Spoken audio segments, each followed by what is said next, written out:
Fala aí pessoal, beleza? Espero que estejam todos bem, espero que vocês estejam aproveitando maravilhosamente essa aula abençoada, maravilhosa, pelo esse maravilhoso gostoso inverno que nos cerca, tirando o ar seco. Puxa, tem que até beber uma água aqui que eu lembrei que minha sinusite já tá até atacando por causa do ar seco. Mas, vamos lá, galera. Espero que vocês tenham aproveitado o final de semana também, descansado e tal, visto uma série, um filme, não ter feito nada, comido uma pipoca ou feito um churrasco. Vocês nem me convidaram pro churrasco. Mas tudo bem, nem pode convidar, né? Lembrando que a gente tem que usar o tempo todo a máscara. A máscara. Tem um bagaço. Óculos e máscara. Máscara e óculos não dá certo. Olha só o que acontece, ó. Embaça tudo. É que vocês não viram, mas embaça tudo. É horrível. Mas vamos lá. Brincadeiras à parte, né? Vai, palhaçada. Vamos lá, galera. Retornando então. Hoje a gente vai dar continuidade falando sobre questões de estudo de gênero, né? Lembrando que as questões de estudo de gênero são extremamente importantes pra gente falar, né? Lembrando que a gente está numa sociedade que cada vez mais se discute isso, né? Questão justamente da sexualidade das pessoas, das individualidades, né? Particularidades. Lembrando que a gente está falando de coisas individuais, a gente está falando que nada deve ser hegemônico, né? Mas a gente precisa justamente discutir essas questões porque é uma sociedade diversa que a gente vive, né? A gente não vive numa onde que todo mundo é igual, simplesmente, né? As pessoas são diferentes. E essas diferenças que a gente tem que passar a discutir. Lembrando que na última aula a gente viu, né, várias questões de estudo e apontando até uma história que eu contei para vocês, né? Justamente um estudo de um antropólogo chamado Bourdieu, né? Muito interessante. Se vocês não entenderam, voltem lá justamente na primeira aula para a gente entender um pouco essa questão de discussão de gênero. Então vamos lá. A gente tem que... Toda vez assim, você começa a dar aula e passa miséria. Eu vou editar não, porque é legal, né? Vamos lá. Quando a gente fala, principalmente, em perspectivas de gênero, a gente viu que gênero está ligado sobre a questão do sexo, né? Mas a questão da sexualidade é uma questão fisiológica, uma questão física, né? Não tem como você mudar isso. Mas a questão do gênero é diferente. A gente está vendo que a questão do gênero é justamente passa por toda uma questão de construção. Só que aí uma grande discussão. Pô, mas existe diferença dele da sexualidade natural, da sexualidade cultural, né, dessa questão de gênero, do sexo? Calma lá. Existem duas perspectivas importantes de antropólogos, que é uma da Simone de Beauvoir e outra do Bernard Fried, que trata justamente dessa questão.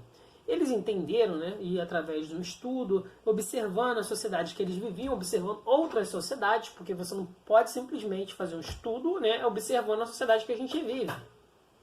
A gente tem que observar a nossa sociedade, que a gente faz parte dela, e tem que observar outras sociedades para entender o que elas estão passando. Beleza? E aí, nesse entendimento todo, né, observando sociedades indígenas, aborígenes, sociedades africanas, né, eles começaram a observar que essa questão do sexo em si, né, do seu aspecto, né, que te define, né, para a sociologia existe o mesmo peso entre o sexo do ponto de vista natural, que é no que você nasce, quanto do gênero. Né? Eles dizem que existe o mesmo peso, os dois valem a mesma coisa. Né? E aí o porquê esses dois valem a mesma coisa? Né? Porque se a gente olhar para a nossa sociedade, a gente vai entender que as questões naturais não vão te definir do que você é como gênero. Isso a questão do gênero também não vai te definir como natural, porque vivemos numa sociedade totalmente diferente das outras de outros povos, né? E a gente vai ver que muito está ligado à nossa questão cultural, religiosa, de pensamento e de sociedade. Beleza? Então, para a sociologia, né, o sexo, na verdade, é uma expressão social, né? É uma construção social. Como a sua sexualidade é expressa numa sociedade. Por exemplo, se, né, vamos lá, uma menina, né, gosta de meninas. E aí que geralmente acontece, né, uma metamorfose, né, e aí ela adere a aspectos, né, de homem. Para quê? Para determinar a sua construção social como um homem. Para se parecer socialmente como um homem. E para atrair mulheres. Mas, professor, mas tem mulher que... Sim, gente, mas é aí que tá. É aí que a gente tem que tratar algumas questões, né? E a gente até acha diferente. Né? A gente, calma aí, mas você gosta de meninas? Ou então você gosta de meninos e você vê um cara fortão, né, falando grosso. Então, eu gosto de meninos. Né? E aí...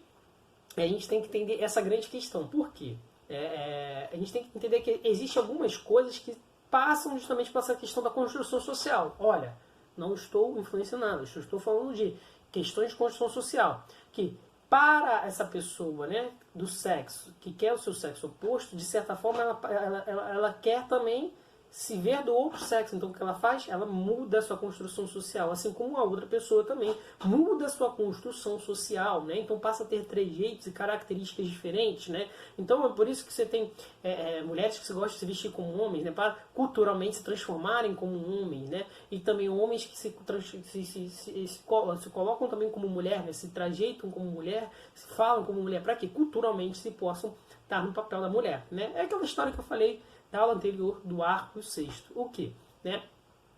Que se você quer ser homem, você vai pegar o arco e simplesmente caçar. Se você quer ser mulher, pegue o cesto e simplesmente vai cuidar das coisas.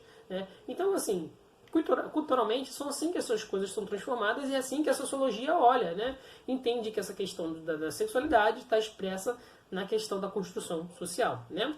E aí existem algumas coisas que a gente tem que entender. Olha, até mesmo a sociologia, existem vários problemas, né, sobre a questão do sexo. Beleza? Por quê? Quando a gente fala, por exemplo, a gente não pode negar, né, e aí tem uma grande discussão de alguns grupos falando, não, questão biológica não faz diferença, outro questão biológica faz diferença. E aí que a gente tem que ser sensatos e entender algumas coisas. Realmente, né, homem e mulher biologicamente são seres diferentes, né? Porém, compartilhamos de diversas coisas. E aí a gente pode falar, e vocês podem ver isso melhor lá nas aulas da Elaine, né, de biologia. E aí você vê algumas compatibilidades, né, em relação aos órgãos reprodutores, né, a toda a camada óssea, só que você tem sutis diferenças, né, entre homem e mulher. Uma característica que eu acho importante e é até legal a gente ressaltar aqui é que é o seguinte, se você prestar atenção no órgão reprodutor masculino e feminino, aí estou falando de órgão reprodutor, então vocês parem de besteira e pensem bem, né? Tenham algumas coisas em mente que vocês já estudaram e parem, olhem, pense. Na verdade, o que vai determinar quando você é um feto, se você vai ser homem ou mulher, é uma simples distúrbio hormonal do seu pai. Porque os receptores, né, da questão do sexo está ligado ao homem, né? E aí esse simples distúrbio hormonal é o que vai determinar, né, se você vai ter, se você vai ser menina ou menino, né? Biologicamente, fisicamente, né?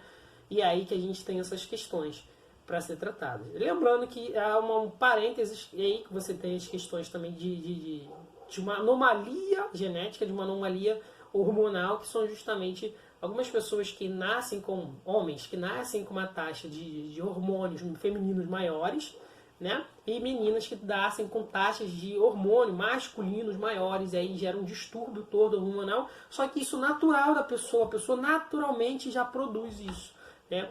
E aí isso é uma diferenciação, mas não quer dizer que, olha, aquilo é uma bizarrice e tal, isso é muito da nossa construção social. Então, na verdade, há sim uma diferenciação biológica entre homens e mulheres, mas, porém, você tem a questão da construção social, né, dos aspectos da sexualidade, de como cada um se representa, né? Então, porque, por exemplo, olha, minha roupa, né, uma blusa gola polo. Se eu vejo uma mulher com uma blusa gola polo, hoje até que, né, mas você ainda olha de certa forma, não, isso daí é uma veste masculina. Por que a mulher está usando gola polo? Né? É uma coisa diferente. Igual se eu fosse usar uma blusa de uma mulher decotada e tal, diferente, né? E pra gente ver como tem algumas coisas que são construções sociais. Beleza? Mas a gente não pode negar justamente essa existência de diferença, né? De homem e para mulher.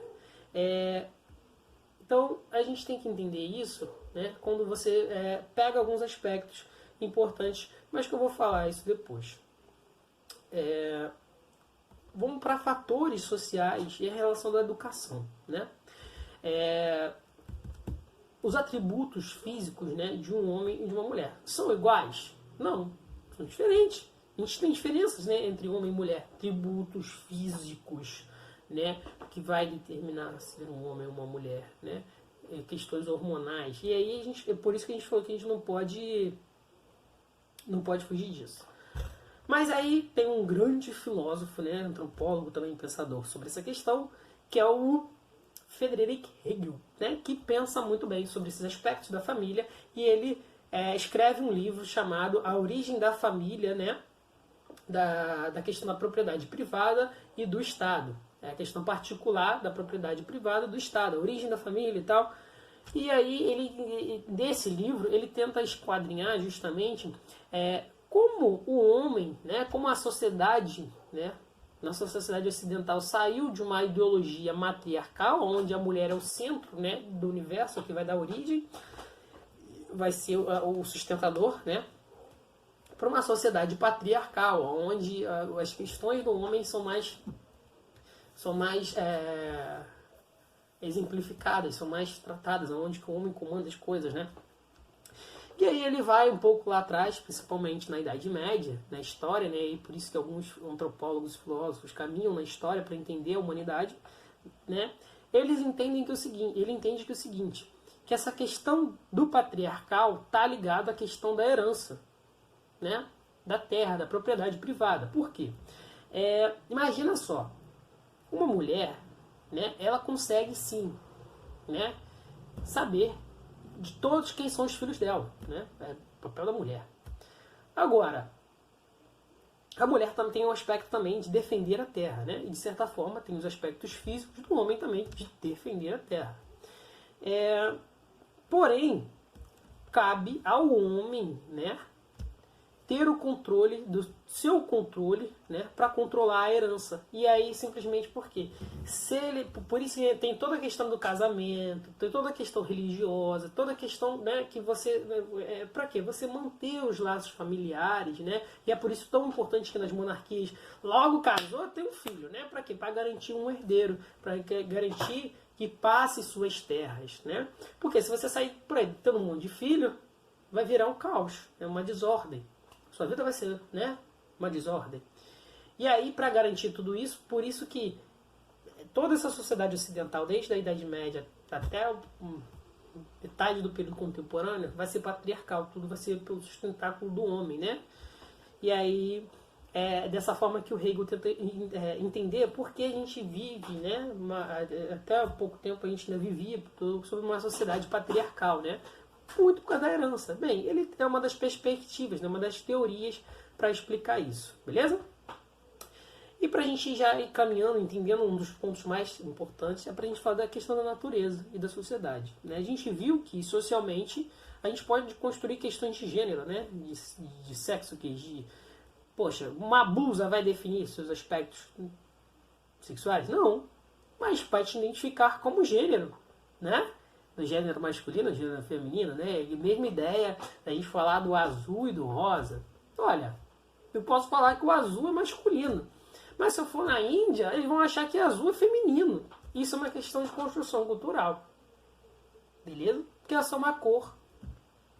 Assim como a gente fala que existe coisas de meninos e de meninos, né? E a gente divide as coisas assim, e assim a gente acaba determinando os aspectos sexuais, né? Isso é uma questão coercitiva social, né? O que é coercitivo, né? É que a sociedade vai te impor isso, né? Desde pequenozinho lá a gente vai aprendendo essas coisas, né? Só que hoje em dia a gente vive numa sociedade que a gente questiona muito desse tipo de coisas e a gente viu, né, o quanto é moderno, né, o quanto é novo essas discussões sobre a sexualidade, sobre o gênero. Então vamos lá, vamos entender uma coisa. Por que existem diferenças, né, profissionais entre homens e mulheres? E é aí que a gente tem que ver justamente aquela questão que a gente viu um pouquinho aqui atrás, né, sobre a questão da biologia, sociologia, né, na questão do sexo. A gente não pode deixar de lado os aspectos justamente fisiológicos. né? E aí que você vai ter algumas diferenças. Só que a gente vai ver que essas diferenças elas respeitam fatores biológicos e também respeitam fatores culturais. Por exemplo, professores. Questão do professor. A maioria são mulheres, né?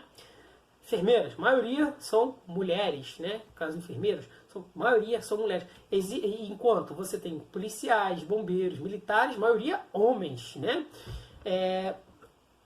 Mas por que isso, né? Por que você tem algumas profissões que são dominadas por homens e outras dominadas por mulheres? Bem, algumas você não tem diferença nenhuma nos aspectos físicos, né? Tanto homens quanto mulher, tanto homem quanto mulher pode executá-las muito bem, né? Por exemplo, motorista de ônibus. Antigamente era muito comum só ter motorista de ônibus homem. Hoje em dia você já tem bastante, tem um número um pouco maior de mulheres, né? Por quê? Não há nada ali que fisicamente limite, né, um dos dois, diferencia um dos dois. Ah, Hugo, mas a questão da obra, né? Olha, vamos lá. Aí a gente tem que levar algumas coisas para clareza, né? Existe mulheres em obra? Existe. Existe mulher que vira um concreto? Existe, assim como existe homem também chorão, que não vira um concreto. Porém, a gente tem que se tratar com algumas realidades, né? Existe um filme, cara, eu esqueci o nome desse filme, um filme muito maneiro, e eu vou contar um pouco dessa história para elucidar um pouco do que a gente está falando sobre isso, né? É um filme, acho que esqueci o nome da atriz, da década de 90, né? Mas é uma história real da primeira mulher que ingressa, né? Justamente no corpo de fuzileiros navais, né? Operacionais nos Estados Unidos. E aí essa história desse filme é contada, né? Essa mulher, ela não existia nenhuma outra mulher, ela consegue entrar com uma ação judicial, né, para conseguir fazer esse curso, e ela consegue, à medida que ela consegue justamente para começar esse curso, o todo dela é colocado à prova, né? Ela consegue chegar ao final do curso com diversas limitações, né, que a gente vai ver, porém é um curso, né, de fuzileiros navais comum, né? Assim, não é operações especiais, né? Corpo de fuzileiros navais.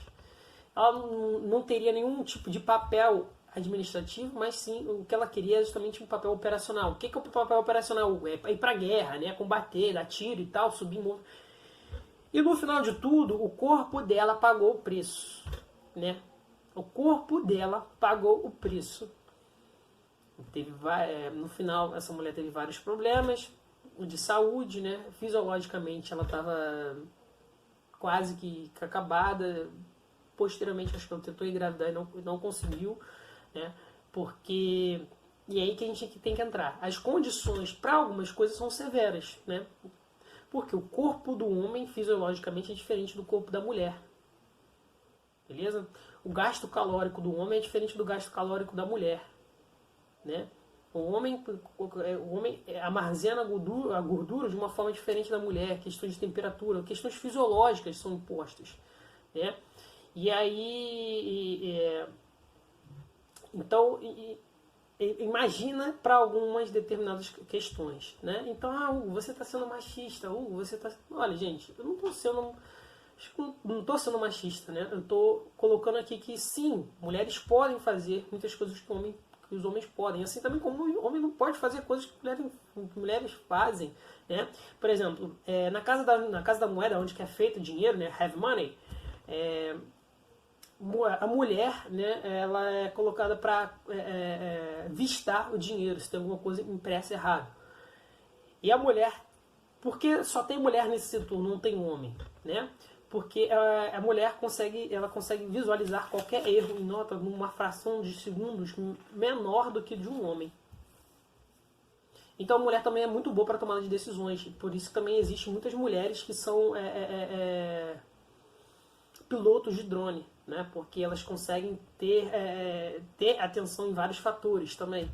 Só que aí tem as questões fisiológicas. né? Então, por isso que as mulheres também são ótimas motoristas, né? Muita gente se engana, mas por quê? Porque ela tem essa questão de prestar atenção em vários fatores, enquanto o homem não é focado.